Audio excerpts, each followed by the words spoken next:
Now you have a couple options when finishing the floor of your pool. You can use Mason sand and Portland cement and make your own mixture. And it applies a little bit like peanut butter. So it goes down not completely wet all the way through. And that is probably the most economical way to finish your pool. But a lot of folks like to buy a ready mix product called Pool Base or Poolcrete that contains vermiculite and Portland already pre-mixed. I think JT has a bag. Yeah, this particular bag that we're using, this is Palmetto Pool Base. Incredible pool floor material. So this is what we're going to be using to mix up. We're going to mix it kind of like a little thin oatmeal, if you will. This is a pool trowel. This is what we'll be using to spread it. So you should go out and pick one of these up, not very expensive.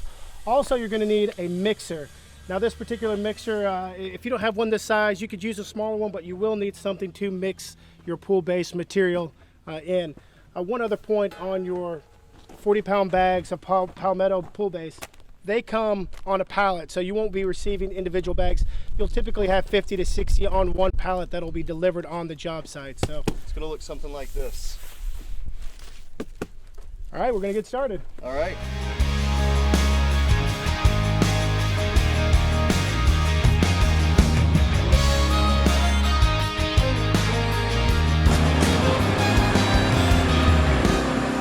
All right, guys, we're getting our first coat about 2 inches deep down in the pool bottom. So we're going to do the hopper first and work our way back to the shallow end.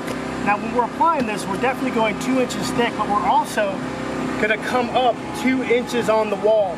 The reason for that is we're going to hide this parting line between the pool wall panels and the panel shelf.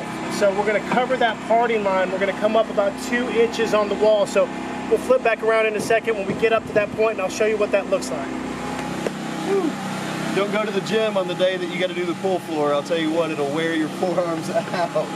So what we're doing right now is we are troweling the sides, and depending on what kind of material you're working with on the backside, whether it's clay or loose dirt, that's really going to determine how wet you want your material.